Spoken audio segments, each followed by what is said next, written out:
Estás viendo 100% Venezuela. Ahora tienes la oportunidad de decir lo que quieras. Envía tu mensaje de texto al 949 con la palabra Dilo. Para los católicos, Jesucristo es el Hijo de Dios que intercede ante el Ser Supremo con el fin de buscar la paz y ayuda ante los graves problemas que enfrenta el hombre en la tierra. Su culto religioso se manifiesta de diferentes formas. Se ora y se reza ante Jesús en la cruz, la Virgen María en sus diferentes advocaciones y otros santos, siempre apegados a la adoración a hombres y mujeres que ascendieron al reino de Dios por sus virtudes humanas y divinas. Pero esa tendencia a la religiosidad, al parecer, desde hace algunos años está cambiando. Salimos a la calle a consultar a la gente para conocer en dónde se refugian para enfrentar la crisis económica y social, y esto fue lo que nos contestaron. Cuando tienes algún problema familiar, cuando tienes alguna crisis económica, ¿en dónde te refugias? En mi familia, ante todo mi familia. Simplemente la capacidad que tenga uno, el trabajo. Si uno no trabaja, no puede cubrir sus necesidades. Depende del problema. Si es económico, me refugio en amigos o en familiares. Si es emocional, voy donde un especialista. Espiritualidad del venezolano.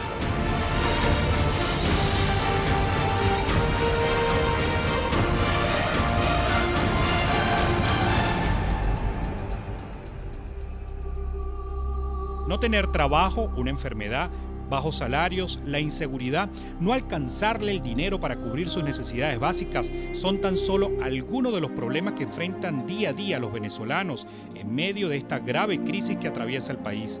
La búsqueda de la espiritualidad es casi nula para algunos o solo se implora cuando está en desgracia el individuo. Dios Todopoderoso, el que todo lo puede y el que decide y es el que va a darnos todo lo que necesitamos.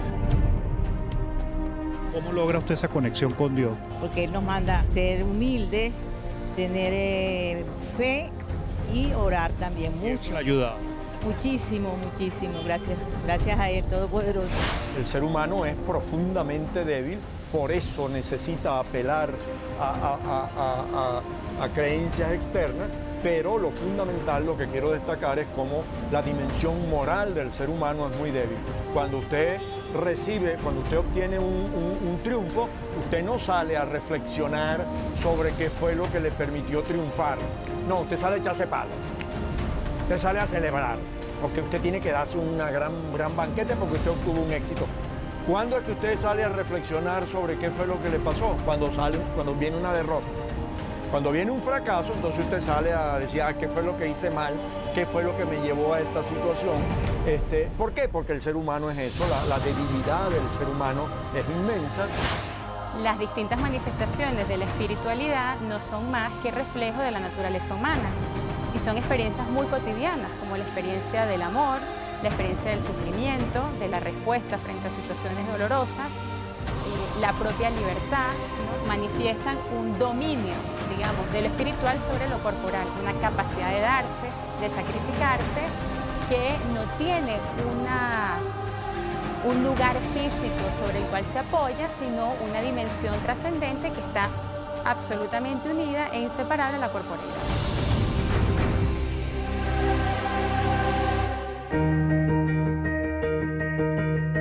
Douglas estuvo en la calle desde muy pequeño, conoció el bajo mundo de las drogas. Él, a través de su espiritualidad, logró cambiar su vida.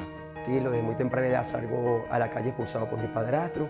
Como a los 9 años él era espiritista y consultaba el tabaco, la carta y todo eso. Él terminaba embriagado y nos golpeaba a mis hermanitos, a mí, a mi madre. En un mundo ensordecedor de la Caracas convulsionada, donde se ha perdido la espiritualidad, el respeto a las normas, Douglas llega al Boulevard de Sabana Grande antes de cumplir los 10 años, convirtiéndose en uno de los llamados huelepega de la década de los 80. Se sumergió en ese mundo de drogas y alcohol durante 14 años hasta terminar en la cárcel. Y en el momento más difícil de mi vida fue estando en la cárcel en el año 2001, en el rodeo, pagando una condena por robo. Es donde Dios llega a mi corazón realmente. Cuando yo no tenía ni esperanza de salir vivo de allí, ya no había ningún sentido para mi vida. Estaba totalmente sumergido en la droga y no tenía esperanza de salir de ese lugar. Es donde se despierta una inquietud en mi corazón a través de una palabra de un pastor, de que Dios me amaba. Y una noche, bueno, empieza eso en mi corazón a surgir. Para algunos feligreses católicos, nunca como antes se había rezado tanto en Venezuela, y eso responde a la grave crisis política y social que se vive. La esperanza es a veces el único recurso para sobrellevar las cargas terrenales. San Agustín decía algo que hoy en día los psicólogos y todo el mundo está de acuerdo, es que las personas no pueden vivir sin memoria, sin vigilia y sin esperanza. Creer en Dios supone esperar firmemente en Dios. ¿Qué podemos esperar de Dios? Pues de Dios podemos esperar muchas cosas, ¿no? No solamente la salvación eterna, sino que también esperamos de Dios necesidades de la propia vida terrenal. Entonces el hombre pone en Dios su confianza a la hora de la enfermedad, a la hora de las dificultades económicas, a la hora de las pruebas difíciles, ¿no? Y Dios va llevando, digamos, a los hombres hacia una purificación de esas esperanzas para que espere siempre algo más definitivo y algo más verdadero, ¿no? Eso es parte de la pedagogía de la fe, ¿no? Dios quiere elevar al hombre constantemente, está siempre tratando de que el hombre aspire a más, ¿no? Para que el cielo que luego va a recibir sea muy grande. Muchas veces las personas se olvidan de su espiritualidad al no refugiarse en la verdadera fe religiosa, la cual podría ayudar a disminuir los problemas económicos, ser más tolerantes ante las diferencias políticas y reducir la violencia en las calles. Cuando alguien tiene un problema familiar o económico, de salud, de cualquier tipo, un problema material, ¿a dónde se refugia las personas? ¿A dónde se refugia usted en su casa? Yo en mi casa, bajo la mesa. ¿Y en Dios? Yo voy para la iglesia, misa, soy muy católico. ¿En qué se refugia usted cuando tiene algún problema? En Dios, siempre por delante en Dios, luego veremos qué se hace, pero siempre así. La fe vale mucho, es muy, muy fuerte. Según Douglas, su espiritualidad la encontró directamente en su diálogo con Dios como ser supremo. Estuvo en 2 oportunidades en esta casa hogar de Filas de Mariche en la Gran Caracas, cuando tenía 13 años y luego a los 17. Pero como él dice, no era el momento. Ahora, gracias a su fe, regresó, pero para coordinarla y convertirse en el padre de unos 20 niños y adolescentes que rescataron de la calle y que atienden y educan. Estos son nuestros hijos, Dios nos los entregó, nos los puso en las manos y nosotros, bueno, día a día vivimos como una familia. Nuestra tarea es que nuestros muchachos se levantan en la mañana, les preparamos los alimentos, les enviamos a la escuela, al llegar acá, bueno, llegan a casa y hay como un cronograma pues, de las actividades que tenemos en el día, hacen sus tareas, tienen tiempo de deporte, hay un tiempo de compartir en general y bueno, todas las noches tenemos la oportunidad de reunirnos para estudiar la palabra de Dios. Este joven nos contó que luego de varios intentos por salir de las calles, por fin llegó el momento de rehabilitarse. Nos comentó que las experiencias que vivió en las frías bancas y aceras de Caracas le sirvieron para entender y ayudar a otros jóvenes que pasan por esa amarga realidad.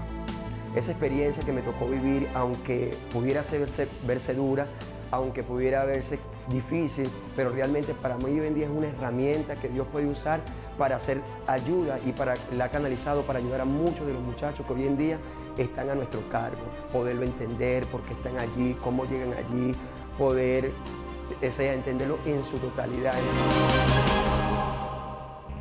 En la próxima parte, fuerza espiritual del venezolano. Tuve una experiencia con una niña, una nené de 5 años. Conseguí un libro espectacular de lo que era el cielo para los niños, porque su preocupación era que si ella iba al cielo, ¿quién la iba a esperar allá? Después de eso ella dibujó su casa, la pegamos en su habitación. Después de ese dibujo, pasó un día, descansó y al siguiente día ella partió. Esta noche en 100% Venezuela. Ya venimos.